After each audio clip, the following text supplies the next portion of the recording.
하옵소서. 주님께서 여러분과 함께 루카가 전한 거룩한 복음입니다. 그때 예수님께서는 당신이 자라신 나자렛으로 가시어 안식일에 늘 하시던 대로 회당에 들어가셨다. 그리고 성경을 봉독하려고 일어서시자 이사야 예언자의 두루마리가 그분께 건네졌다. 그분께서는 두루마리를 펴시고 이러한 말씀이 기록된 부분을 찾으셨다. 주님께서 나에게 기름을 부어주시니 주님의 영이 내 위에 내리셨다. 주님께서 나를 보내시어 가난한 이들에게 기쁜 소식을 전하고 잡혀간 이들에게 해방을 선포하며 눈먼 이들을 다시 보게 하고 억압받는 이들을 해방시켜 내보내며 주님의 은혜로운 해를 선포하게 하셨다. 예수님께서 두루마리를 말아 시중드는 이에게 돌려주시고 자리에 앉으시니 회당에 있던 모든 사람의 눈이 예수님을 주시하였다. 예수님께서 그들에게 말씀하기 시작하셨다. 오늘 이 성경 말씀이 너희가 듣는 가운데에서 이루어졌다. 주님의 말씀입니다. 참여합니다. 앉으십시오. 참미의 주님, 오늘 우리는 성주간 목요일 맞이했습니다. 성주간 금토 성주간 3일은 1년 중에 가장 중요한 축일들이고 가장 거룩한 날이고 부활 대축일 다음으로 가장 이렇게 등급이 높은 축일입니다. 오늘은 예수님께서 성체성사를 제정하신 날입니다. 네, 오늘 준비가 다 끝났습니다. 예루살렘으로 입성하셨고 제자들에게 파스카 음식을 차릴 집을 마련하셨고 이따 저녁에 이제 예수님께서 파스카 음식을 드시면서 빵을 쪼개서 제자들에게 나눠 주실 거고 그 빵을 받아들고 유다 이스카리옷은 예수님을 팔러 나갈 거고 그리고는 제자들의 발을 씻어 주실 거고 그리고는 식사를 마치시고 오늘 밤에 제자 3명을 데리고 겟세마니에 오르셔서 피땀을 흘리며 기도를 밤새도록 하시고 아침에 잡히셔서 아침 9시에 사형 선고를 받으시고 그리고는 십자가를 지고 골고타를 오르셔서 12시에 십자가에 매달리시고 3시에 사망하시고 그리고는 금요일, 토요일, 일요일 3일째 되는 날 빈 무덤에서 발견되었다. 예, 그래가지고 오늘 저녁 전례에 각 성당의 전례에 가보시면 오늘 저녁에는 아마 어떤 성당은 그 성체를 큰 거 줄 수도 있어요. 큰 거. 큰 거. 예, 오늘 이 성체 성사가 제정된 날이고 그리고 신부님들께서 이렇게 발 닦아주시는 예식 하실 겁니다. 그리고는 오늘 밤부터 이제 순환이 시작되기 때문에 오늘 미사에 가보시면 이 오르간을 오늘부터 부활 대축일 날까지는 오르간을 칠 수 없어요. 다 이제 가보시면 아카펠라로 노래를 할 거예요 아마.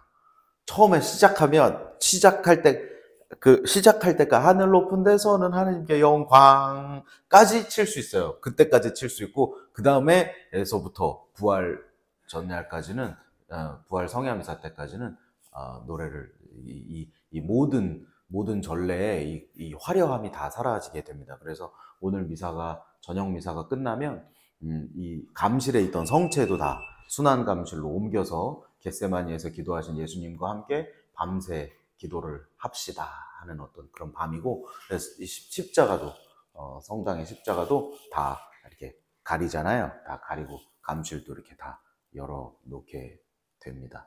네, 그래서 내일 성금요일은 금육과 금식이 있고, 그리고 오후 3시에는 성당마다 이렇게 십자가의 길 예식이 그렇게 있어요.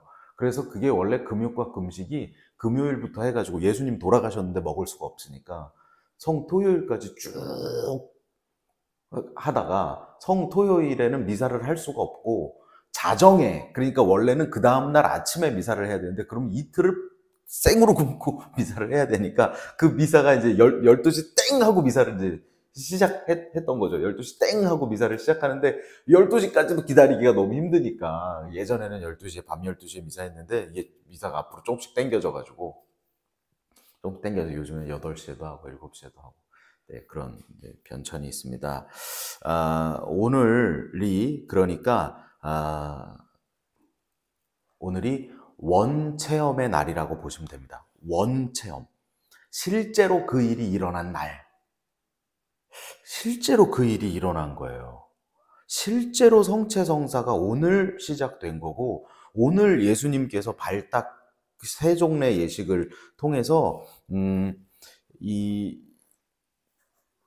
제자들을 지극히 사랑하셨던 장면, 예수님이 제자들을 사랑하니까 그렇게 닦아주셨을 거고, 그 사랑하는 힘, 그 권능이, 그 권력이 세상을 이겼다는 걸 우리가 확인할 수 있고, 그리고 그것이 죽음의 권세를 뛰어넘어 천국의 문을 열어주신 그런 날이 됩니다. 그래서 예수님께서 본인이 하셨던 모범에 따라서 하느님을 사랑하고 이웃을 내 몸과 같이 사랑하는 사람이 하느님 나라의 주인이 될 것이다. 그렇죠? 하느님 나라의 질서는 첫째가 꼴찌 되고 꼴찌가 첫째 되는데, 첫째가 되려는 이는 모든 사람의 종이 되어야 한다 하는 새로운 규칙을 말씀해 주시는 날입니다. 그런데요, 오늘 우리가 아마 여러분도 미사를 하시게 되면, 사실 여러분은 어떻게 모르겠, 저는 그런데요, 아주 신기하게도 그 놀라운 사랑에 이 일들이 눈앞으로 쫙 지나가고 있는데요, 그 발을 이렇게 닦이는 그 제자들 있잖아요. 제자들이 반응이 뜨뜨미지근합니다. 아주 신기하게도. 거기서 앉으세요. 거기 그 앞에 앉으셔도 되고, 거기 앉으셔도 되고, 네. 지옥이 앉으셔도 되고, 거기 앉으셔도 되고. 예. 어떻게 됐다고요? 지금 생각났다고. 지금 생각나셨다고요? 그래요? 몇 시인데? 아직 12시, 12시. 11시까지 생각했는데. 네. 이걸 이루는 거는. 그러셨구나. 네. 하여튼 그렇습니다. 그래가지고, 저는 사실 성삼일 미사 전례를 할 때, 어떨 때는 참 그 전례를 이렇게 함께 하면서 막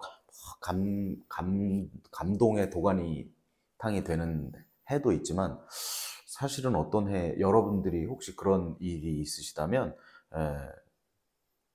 저랑 공감이 되시는 거예요. 제자들도 뜨뜨미지근한데, 전례에 참여하는 나도, 아니, 제정됐다고는 하는데 나는 감이 잘 안 오는데. 잘 느낌이 안 오는데. 잘 모르겠는데. 그런 생각이 들더라는 거죠.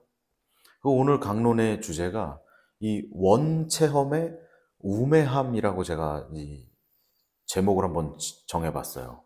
실제로 근데 사실은 따지고 보면 우리가 실제 그 체험을 할 때에는 그 감동을 다 느끼지 못하는 것이 보통인 것 같아요. 그렇죠? 원래 그 일을 할 때. 저도 제가 신부돼서 사람들이 왜 신부님이 되셨냐고, 어떤 계기로 신부님이 되실 생각을 하셨냐고 물어보셔가지고 몰랐어요. 곰곰이 생각을 해봤더니, 나는 언제부터 신부님이 되고 싶었을까를 곰곰이 생각해봤더니, 제가 초등학교 때 그 성당에서 무척이나 떠들어가지고, 그때 초등학교 학생이 많았거든요. 어린이 미사에 한 5, 600명씩 됐어요, 그때는. 근데 주임 신부님이 미사를 오시면 애들이 막 너무 떠드는 거예요. 미사를 도대체 할 수가 없어가지고 신부님께서 오늘 유치부부터 6학년까지 전체 인원 중에 제일 떠든 사람 한 명 잡아와. 그렇게 교장 선생님한테 얘기하면 선생님이 유치부부터 6학년까지 쭉 중에, 그러니까 600명 중에 1등 해야 돼요. 그거 만만한 작업이 아니에요. 그 굉장한 반향을 일으켜야 돼요. 내 주변에 있는 친구들을 가만히 두면 안 돼. 하여튼 핵폭탄 같은 이 어떤 그 파괴력을 가지고 있어야 이제 뽑힐 수 있는데, 그래서 1등이 누구라고요? 그 1등이 바로 접니다. 예. 제가 1등 했죠. 제가 1등을 탁 해. 저 때문에 여자 선생님이 남자 선생님으로 바뀌었다니까요. 교리교사 선생님이. 그 선생님은 저만 쳐다보더라고요. 계속 미사 내내. 네. 그래가지고, 그래서 저는 그때 이제 사무실로 끌려가는 거예요. 저하고 우리 학년 담당 선생님, 그 다음에 교감 선생님, 교장 선생님, 분과장님, 막 수녀님 막 해가지고 쫙 사무실로 가는 동안 저한테 무슨 얘기를 했겠어요? 큰일 났다, 너. 너는 큰일 났어. 막 제가 막 떠든 건 떠든 건데 또 달달달 떨었겠죠. 달달달 떨었어요. 근데 그 신부님이 이렇게 오셨어요. 나를 이렇게 딱 보는 거예요. 너냐? 네. 네. 그 신부님이 저한테 어떻게 하셨냐면 꿀밤을 이렇게 딱 때리시면서 잘했다 이놈아 그러시는 거예요. 그리고는 가셨어요. 그 저는 아주 길게 저의 감정과 인격과 그 어떤 저에게 폭력을 행사할 줄 알았는데 여러 가지 여러 가지 것들을, 근데 그냥 딱 때리고 잘했다 이놈아 그러고 떠나셨단 말이죠.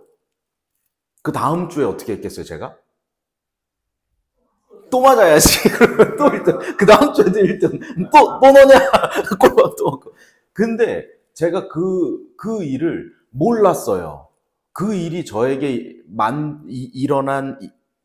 만들어낸 작업을 굉장히 오랜 시간 동안에 몰랐어요. 눈치채지 못하고 있었어요. 그런데 사람들이 나중에 신부되고 나서 왜 신부님 되셨어요? 하고 자꾸 물어보는데 제가 내 인생에 무슨 일이 있었을까? 곰곰이 생각을 해보니까 제가 신부님을 가장 멋있게 봤을 때,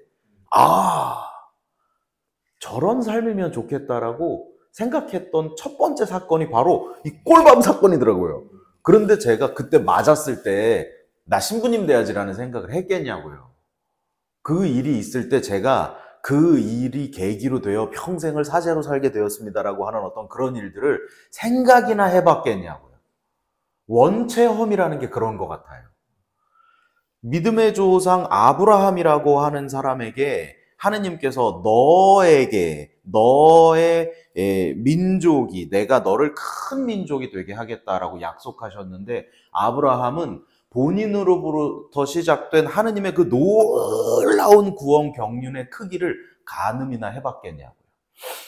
그 민족이 선택되어서 그 민족으로 인해서 구약시대에 계속 하느님께서 당신의 사랑을 전해주셨고, 예수 그리스도를 통해서 그 사랑이 온 세상으로 펼쳐졌고, 온 세상으로 펼쳐진 것이 선교사들을 통해서, 신앙 선조들을 통해서 어떻게 해가지고 우리 부평서 경신시대까지 하느님의 말씀이 전달될 줄을 아브라함은 알았겠냐고요. 몰랐죠. 그러고 보면 사실은 우리도 이 성삼일 전례를 하면서 느낌이 안 오는데, 별일이 없는 것 같은데 라고 생각할 수 있지만, 이 건드리시는 이 원체험이 나중에 어떤 열매를 맺을지 우리는 알지 못합니다. 우리가 알 수 있는 영역이 아닌 것 같아요. 그래서 우리는 단지 없는 것 같아요, 느껴지지 않아서 안 갈래요 라고 말하고 미리 판단하는 것이 아니라, 주님, 이 일을 통해서 저에게 무슨 일이 일어날지 저는 잘 모르겠습니다. 당신께서 저를 쓰시겠다면 아멘 하고 응답하겠습니다. 하느님의 계획을 믿고 그 계획에 따라서 이삭을 바치려고 했던 아브라함의 믿음처럼 성령으로 인하여 아들을 잉태할 것이라고 하는 천사의 부름에 저는 주님의 종입니다. 말씀하신 그대로 저에게 이루어지기를 바랍니다라고 응답하셨던 성모님의 믿음처럼 우리도 원체험의 우매함을 뛰어넘는 하느님의 계획에 이렇게 신뢰와 믿음을 드리면서 그분의 말씀에 더 귀 기울이고 그분의 계획에 더 발 맞추어가는 우리 모두가 되기를 함께 기도합니다. 아멘.